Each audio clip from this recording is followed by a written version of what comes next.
Vamos a comenzar, capítulo 7, versículo 1, dice: Jehová dijo a Moisés: mira, yo te he constituido Dios para Faraón, y tu hermano Aarón será tu profeta. Tú dirás todas las cosas que yo te mande, y Aarón, tu hermano, hablará a Faraón para que deje ir de su tierra a los hijos de Israel. En el capítulo pasado, hermanos, nosotros estábamos leyendo de este conflicto que estaba teniendo Moisés como de manera interna. Él estaba temeroso. Vimos que no hay nada de malo eso, sino a veces hasta podría ser una buena forma de el no sentirse listo y depender en Dios, pero él estaba temeroso, estaba poniendo estos pretextos, y Dios llega al punto en el que pareciera estar enojado con Moisés y le dice, o sea, ¿quién le dio la boca quién hizo al mudo, al ciego, al sordo? Y entonces Dios confronta a Moisés con esa resistencia que estaba teniendo a hacer su obra. Pero aún así, Dios continúa con su plan de liberar a Egipto, a liberar a su pueblo de Egipto, y no solamente eso, sino le da este propósito a Moisés. Le dice: yo te he constituido un Dios para Faraón, y tu hermano Aarón será tu profeta. En otras palabras, recuerden, la condición y la actitud que se describía acerca de Faraón es que él había sido endurecido. Su corazón estaba duro. Él había dicho: ¿quién es Jehová para que yo me someta a él? ¿Quién es él? Yo no conozco a Jehová. Entonces Dios dice: ¿no conoces quién soy yo? Muy bien. Segunda de Corintios estuvimos viendo hace un par de meses. Segunda de Corintios capítulo 3 describe lo siguiente. Vamos a leerlo. Segunda de Corintios 3. Voy a hacer con dos Biblias más rápido. Una con una y otra. Segunda de Corintios 3. Dice: ¿comenzamos otra vez a recomendarnos a nosotros mismos, o tenemos necesidad, como algunos, de cartas de recomendación para vosotros, o de recomendación de vosotros?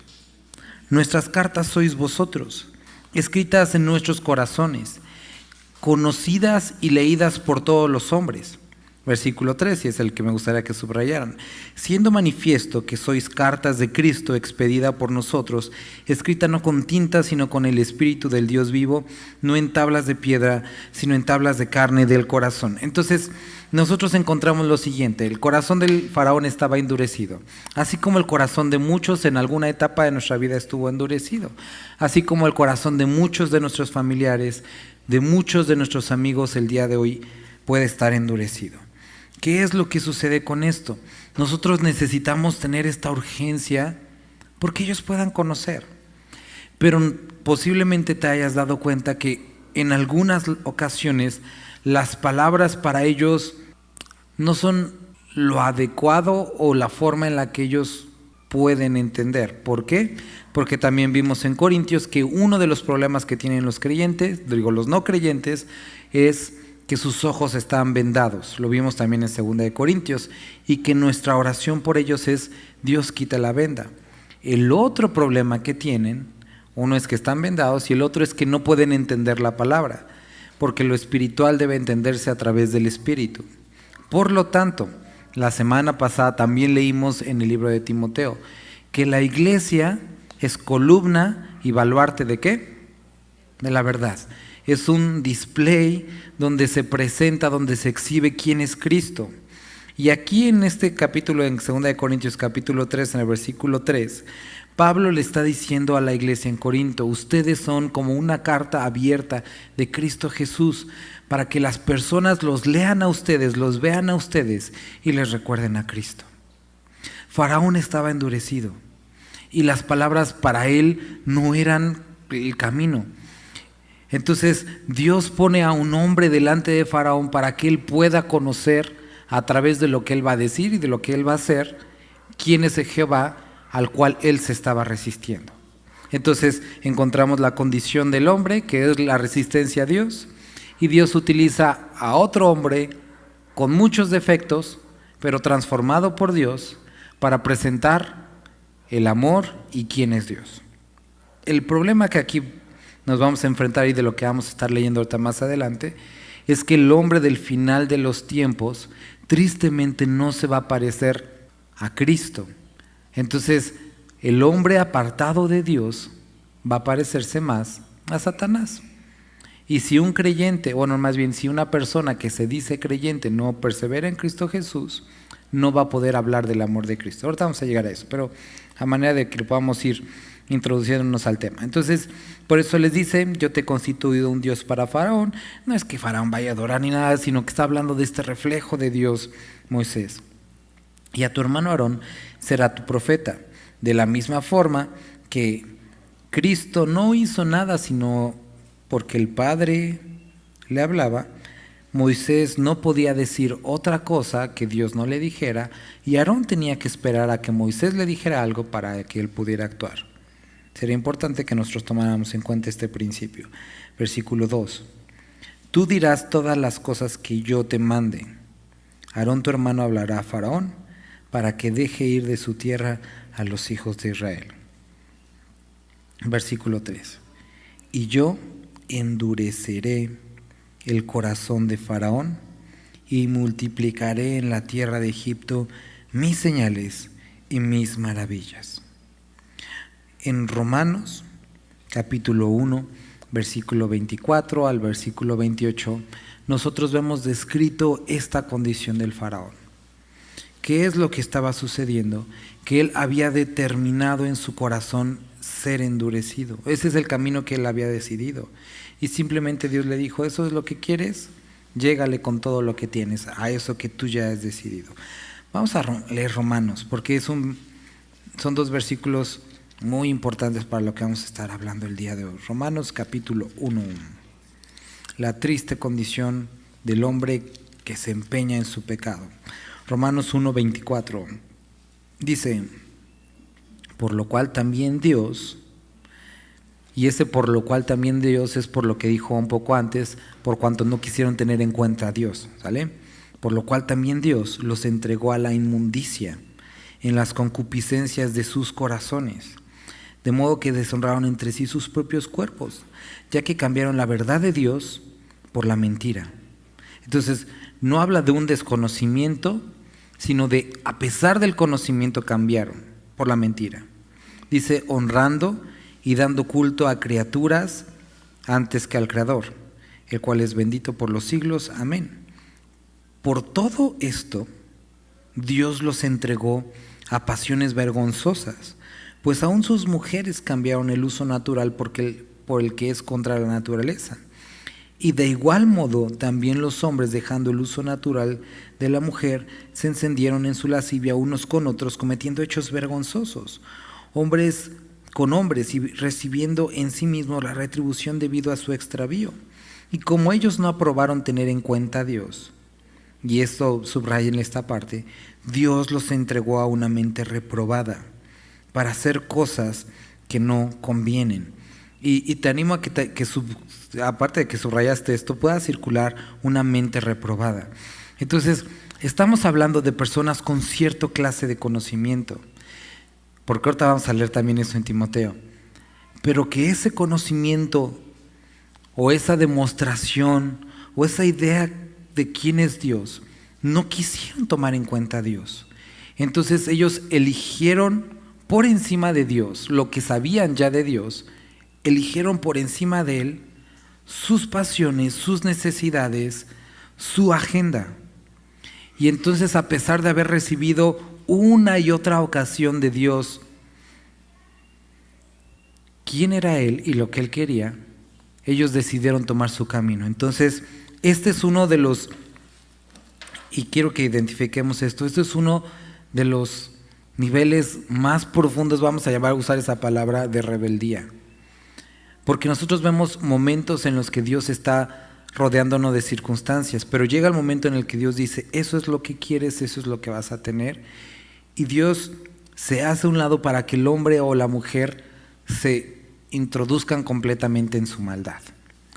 Eso es lo que dice Romanos, que sucede por cuanto no quisieron tener en cuenta a Dios. Entonces, regresando al capítulo 7, nos dice que él iba a endurecer el corazón de Faraón. Está describiendo este proceso. Faraón había decidido no obedecer a Dios, entonces Dios le dice: te voy a permitir que te entregues por completo a esa condición, y multiplicaré de la tierra de Egipto mis señales y mis maravillas.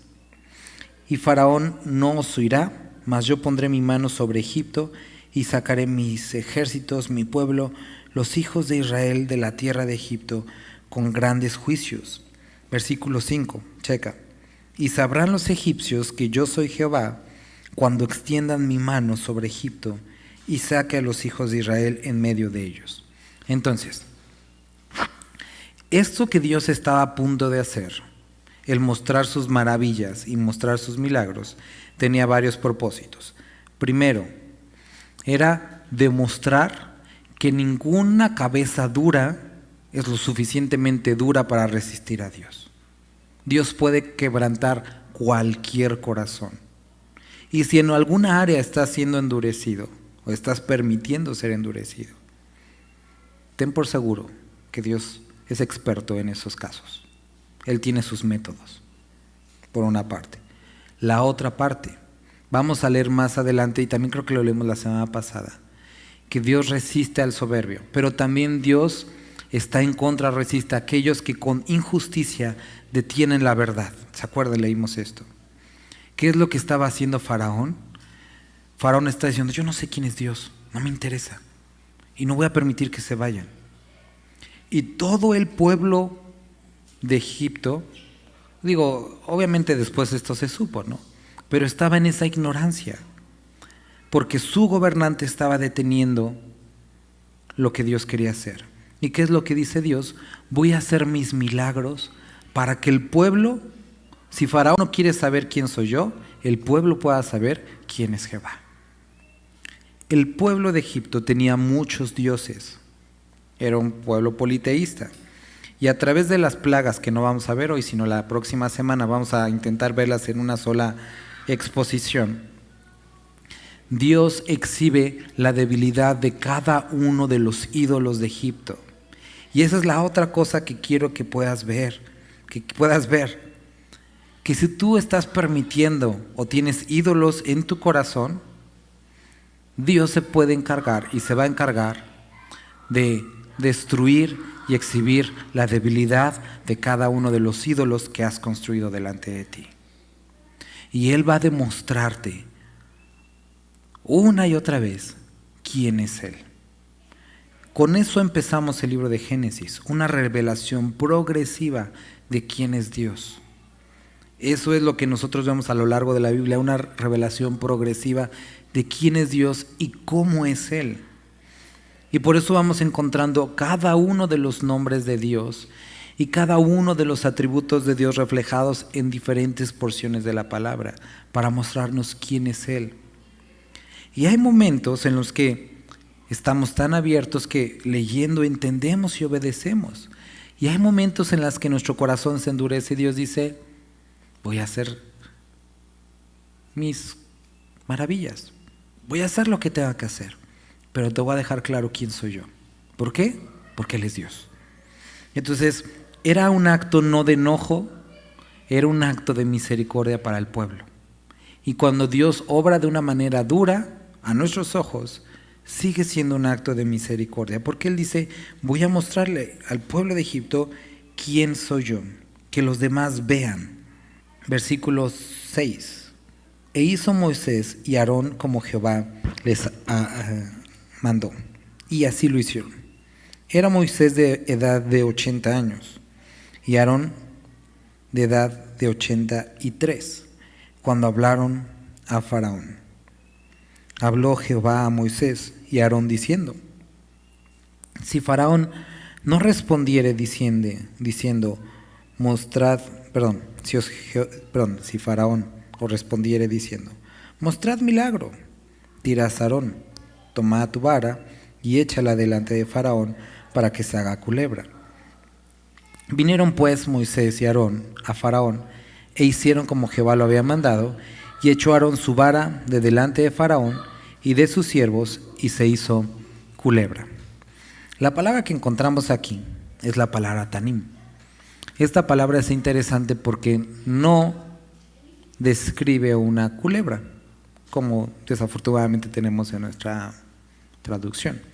Es una palabra para describir, dice, gran dragón, o como lo más cercano a esa traducción sería como cocodrilo o gran lagarto.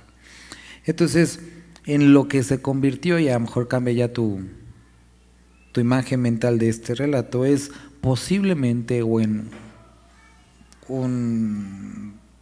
pues como un cocodrilo, ¿no? Entonces llamó también Faraón a sabios y hechiceros, e hicieron también lo mismo los hechiceros de Egipto con sus encantamientos. Echó cada uno su vara, las cuales se volvieron culebras, mas la vara de Aarón devoró las varas de ellos, y el corazón de Faraón se endureció y no los escuchó, como Jehová lo había dicho. Y ahora sí, vamos a 2 de Timoteo capítulo 3.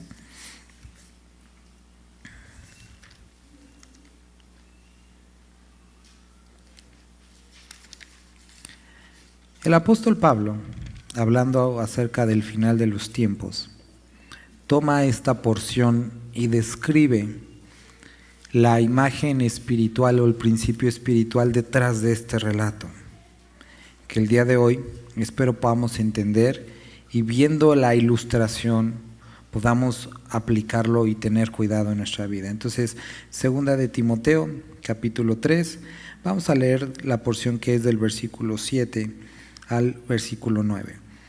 El capítulo 3 habla o describe el carácter del hombre en los postreros días. Recuerda, el domingo estuvimos hablando acerca de esto, que para Dios o a Dios no le interesaba tanto las habilidades, sino el carácter del hombre. Y una persona también, del lado contrario, puede tener actitudes o acciones que se vean cristianas, pero su carácter es del enemigo. Y aquí lo describe capítulo 3. Ahora vamos a llegar al versículo 7.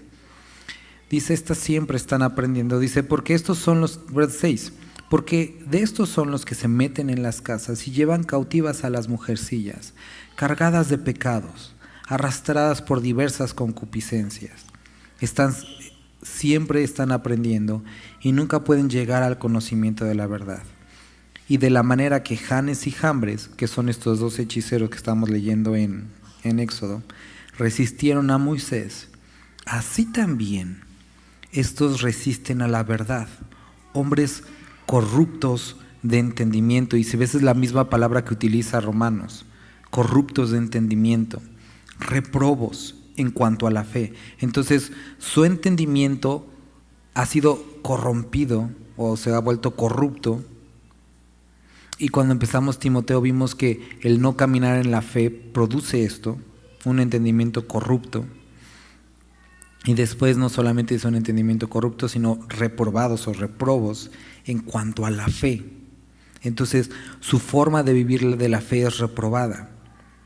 Dice más, no irán más adelante, porque su insensatez será manifiesta a todos, como también la fue de aquellos. Entonces, ¿qué es lo que está sucediendo? Ojalá pueda ser capaz de darme a entender y que vamos. Está un hombre endurecido, ¿sí? Está un profeta de Dios. Estuvimos leyendo lo de cartas abiertas de Cristo, porque nosotros hablamos de Cristo y tienen que ver a Cristo. Pero estamos viendo un contraejemplo, personas con cierto entendimiento, pero un entendimiento corrupto, con una profesión, vamos a llamar, similar a la de Moisés, ser consejeros del rey y de alguna forma sacerdotes de sus ídolos. Estos hombres, al ver el milagro que hace Moisés, de la serpiente, del cocodrilo, de lo que sea, reproducen lo mismo. Moisés obviamente es a través del poder de Dios y estos hombres a través del poder del diablo. A pesar de que ven esto y seguramente se han de haber sorprendido, buscan detener la verdad de que Dios estaba pidiendo: saca a mi pueblo de Egipto. Entonces estamos viendo dos tipos de hombres con características o con un carácter que hace alusión a quién están sirviendo. El libro de Tesalonicenses, que también estuvimos leyendo hace un par de meses, es Tesalonicenses capítulo 2 del versículo 9 al versículo 10. Describe que el enemigo, que Satanás, tiene a sus ministros y habla acerca de esta capacidad de poder hacer milagros y señales engañosas. Entonces, cuando ellos están haciendo esto, por supuesto que estaba sucediendo, no era figurativo, sucedía, pero era a través del poder del enemigo. En Apocalipsis nosotros vemos que también el falso profeta va a llegar un momento en el que va a hacer descender fuego y muchas personas van a decir: órale, también hace descender el fuego. Ahora, ¿qué es lo que quiero que veamos aquí? Las señales que nosotros vemos, los milagros, lo único que describen es que hay algo sobrenatural sucediendo, pero no necesariamente la verdad. Eso es un punto importante al que tenemos que llegar. Describen que hay algo sobrenatural actuando, pero no necesariamente la verdad. Entonces, por eso, cuando nosotros leímos Gálatas y leímos Efesios, estuvimos hablando de este asunto. Y Pablo lo menciona en otras cartas, como había, por ejemplo, los griegos que estaban persiguiendo el conocimiento, los judíos que estaban persiguiendo señales. Y nosotros hablábamos que los creyentes no debemos de andar en búsqueda de señales, porque eso no corrobora la verdad. Lo que corrobora la verdad, lo que acrecenta la fe, es la palabra de Dios. Y lo que demuestra y comprueba la veracidad de la palabra de Dios es que a través de la obediencia a la palabra nuestras vidas sean transformadas. Cartas abiertas. Incluso a Jesucristo mismo, o sea, es ilógico, pero después de haber alimentado a 5,000 personas, los judíos le dicen: danos señal de lo que haces. Y tú dices: no inventes, acaba de alimentar a 5,000 personas y querían otra señal, otra confirmación. Y no sé si a ti te ha pasado que, estás vivo y te ha librado de un chorro y dices: Dios, dame una señal de que estás conmigo. Y Dios puede decir: ¿otra? Y las señales y la providencia de Dios y la provisión de Dios no es la prueba de su amor. Esto es lo que Satanás quiso convencer o quiso hacer con Jesús. Si tú eres hijo de Dios, que se convierta esto en pan que te dé de comer. Que Dios muestre su relación contigo a través de provisión. Y Jesús le dice: no, porque no solo de pan vivirá el hombre, sino de toda palabra que sale de la boca de Dios. Entonces, vemos hombres endurecidos y hombres abonando a ese endurecimiento, reproduciendo señales que lo único que querían hacer era detener la verdad. Vamos a continuar y ahorita no pierdas Timoteo. Entonces Jehová dijo a Moisés: el corazón de Faraón está endurecido y no quiere dejar ir al pueblo. Ve por la mañana a Faraón, he aquí que él sale al río, y tú ponte en la ribera delante de él, y toma en tu mano la vara que se volvió culebra, y dile: Jehová, el Dios de los hebreos, me ha enviado a ti diciendo: deja ir a mi pueblo, para que me sirva en el desierto, y he aquí que hasta ahora no me has querido oír. Así ha dicho Jehová: en esto conocerás que yo soy Jehová. He aquí yo golpearé con la vara que tengo en mi mano el agua que está en el río y se convertirá en sangre. Y los peces que hay en el río morirán, y hederá el río, y los egipcios tendrán asco de beber el agua del río. Y Jehová dijo a Moisés: di a Aarón, toma tu vara y extiende tu mano sobre las aguas de Egipto, sobre sus ríos, sobre sus arroyos, sobre sus estanques y sobre todos sus depósitos de agua, para que se conviertan en sangre y haya sangre por toda la región de Egipto, así en los vasos de madera como en los de piedra. Entonces el milagro alcanza, toda el agua estaba contaminada. Y Moisés y Aarón hicieron como Jehová lo mandó, y alzando la vara golpeó las aguas que había en el río en presencia de Faraón y de sus siervos. Y todas las aguas que había en el río se convirtieron en sangre. Asimismo los peces que había en el río murieron, y el río se corrompió tanto que los egipcios no podían beber delante de él. Y hubo sangre por toda la tierra de Egipto.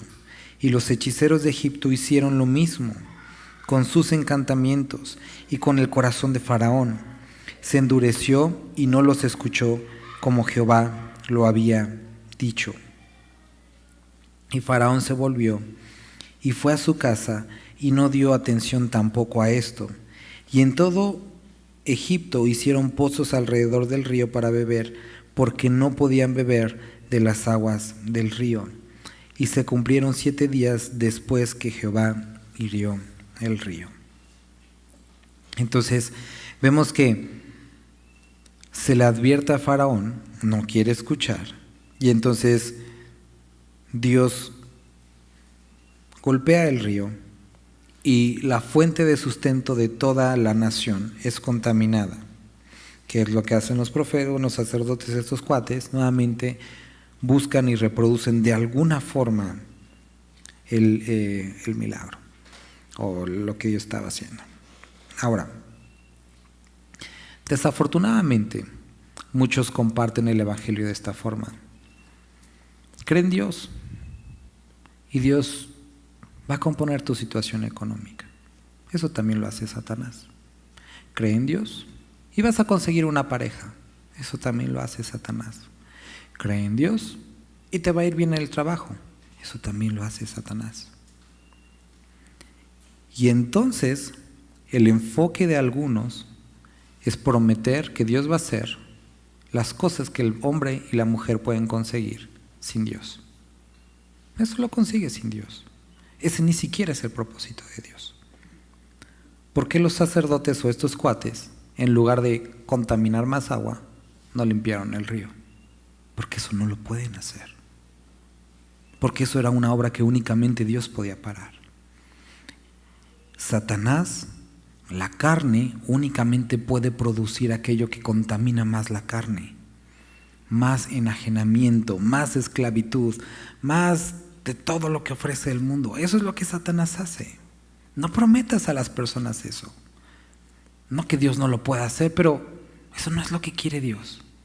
Lo que sí puede hacer Dios es limpiar el corazón del hombre, limpiarlo de su pecado. Ha habido ocasiones, y hace unas semanas yo me estaba preguntando eso, porque hubo un tiempo en el que estuvimos compartiendo, y fue un tiempo específico, también tuvo que ver, por ejemplo, con esto que fuimos a las escuelas y todo eso, en el que la predicación de la palabra, porque Dios quiso en ese tiempo, fue acompañado de milagros y señales, sanidades y milagros como realmente impactantes, y lo vimos, y sucedió, y muchos en Puebla lo vieron. Y después recientemente, e incluso todavía el domingo pasado, cuando nuestra hermana Milte se sintió un poco mal, yo dije: Dios, ¿por qué no puedes? Bueno, sí, yo dije eso, ¿por qué no puedes o por qué no quieres hacerlo nuevamente? Entonces, esta semana que me ponía a leer esto, Dios me hablaba acerca de eso, que a veces estamos tan convencidos de que si las personas vieran un poco de magia, una demostración, creerían. Si las personas vieran un poco de emoción, un poco de emotividad, creerían. Y se nos olvida que Cristo mismo dijo: bienaventurados los que sin ver creyeron. Se nos olvida que no me avergüenzo del Evangelio porque es poder de Dios para salvación. La simplicidad del Evangelio en sí misma es suficiente para transformar a una persona, porque la fe viene por el oír, no por el ver señales, sino por el oír, y el oír la palabra de Dios. Y no quiere decir que los milagros o sanidades o cosas que Dios puede hacer están mal, pero nosotros no dependemos de eso para hacerlo, ni tampoco dependemos de que no lo haga. Es decir, lo que necesitamos es simplemente hacer lo que vemos en el versículo 1. Yo te envío y haz exactamente lo que te estoy pidiendo, nada más. Sea orar por la persona, sea no orar por la persona. Pero que tengamos la certeza y la seguridad de que mientras nosotros nos mantengamos en estricta obediencia a lo que Dios nos está pidiendo en este momento, Él va a hacer su obra, con milagros y señales o sin milagros y señales. Porque Él en este momento, a través de la predicación del Evangelio, se ha propuesto salvar al hombre. Lo que para el hombre es locura, la locura del Evangelio. Regresamos a 2 de Timoteo. Dice: debes saber esto, que en los postreros días vendrán tiempos peligrosos, porque habrá hombres amadores de sí mismos, y el amor a nosotros mismos es un gran peligro.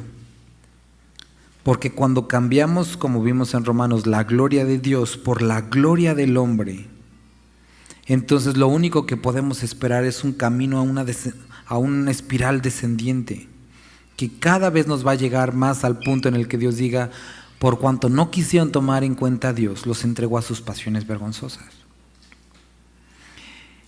El tiempo peligroso tiene que ver con la búsqueda de la satisfacción del hombre, que la búsqueda de Dios está condicionada a lo que Él puede obtener de Dios. Porque habrá hombres amadores de sí mismos. La avaricia, que es la búsqueda de bienes, de dinero, de cosas, acompañadas, veíamos también el domingo, de una falta de contentamiento. La avaricia tiene que ver con la falta de contentamiento. Y muchas personas van a predicar el Evangelio, van a presentar el Evangelio como una forma de satisfacer esto. Y van a prometer que a través del acercamiento a Dios vas a obtener esto.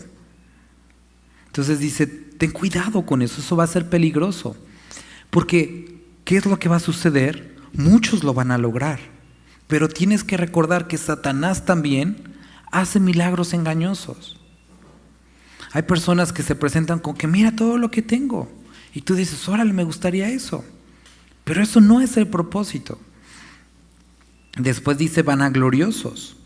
Entonces, personas sin contentamiento o búsqueda de dinero, nada es suficiente, pero también personas con la búsqueda de la realización personal. Y que a través del ministerio, a través de la iglesia, a través del servicio buscan realizarse. Y esto es un peligro. Dice también soberbios. Entonces esto está describiendo el carácter, una altiveza, cuando lo que Dios habla del carácter del creyente es: ninguno piense de sí más de lo que es, hablando en el contexto de los dones espirituales.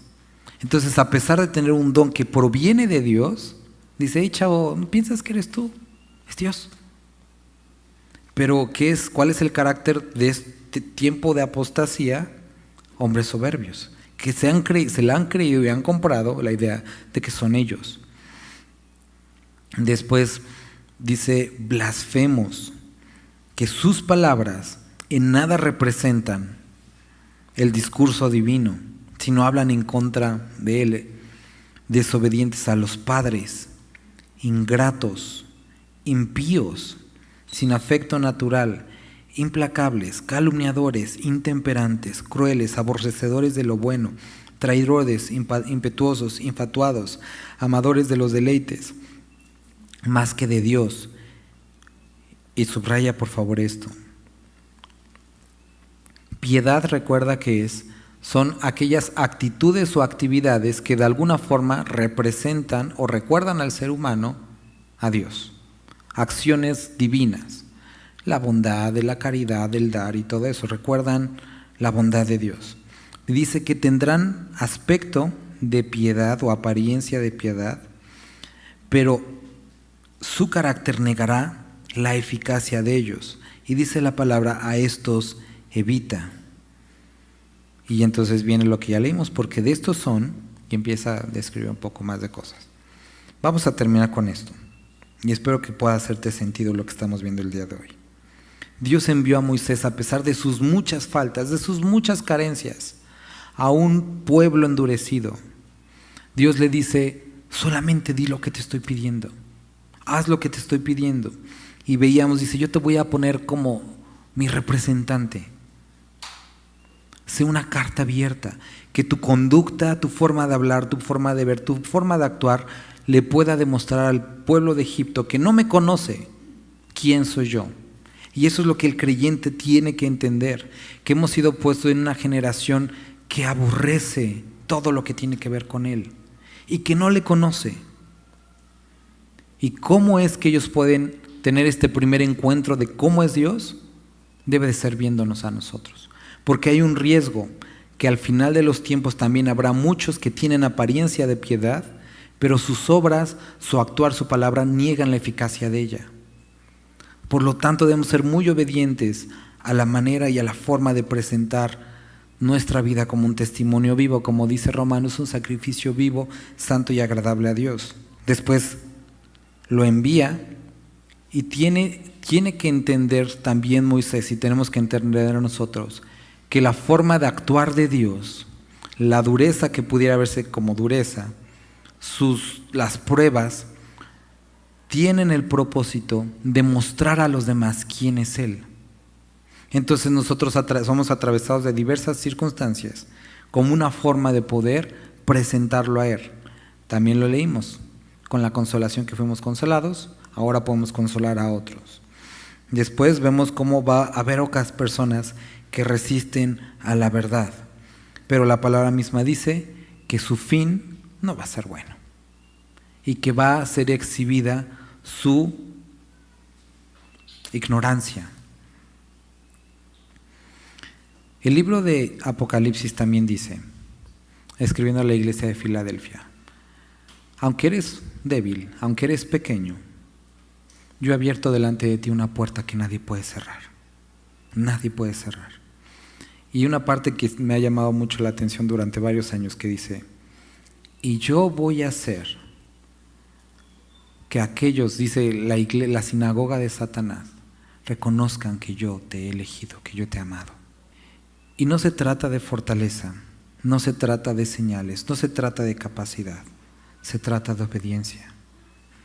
Y no se trata tampoco de demostrar, pero tarde o temprano, Dios, como dice su misma palabra, honra a los que le honran.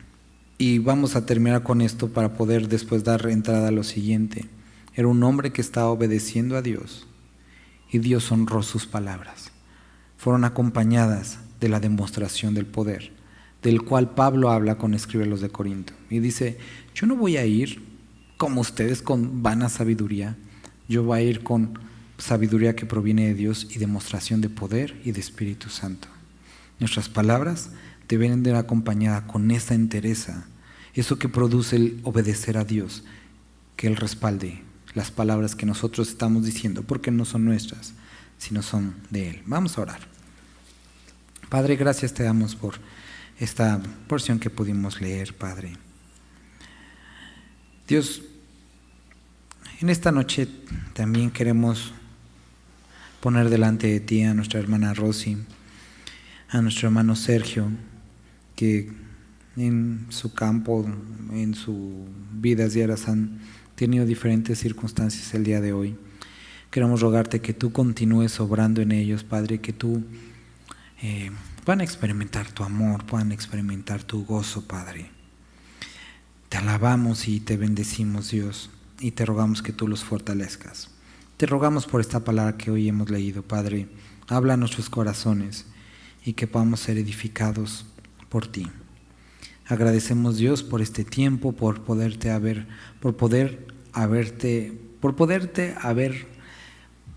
haber leído y cantado, Señor. Gracias porque eres bueno.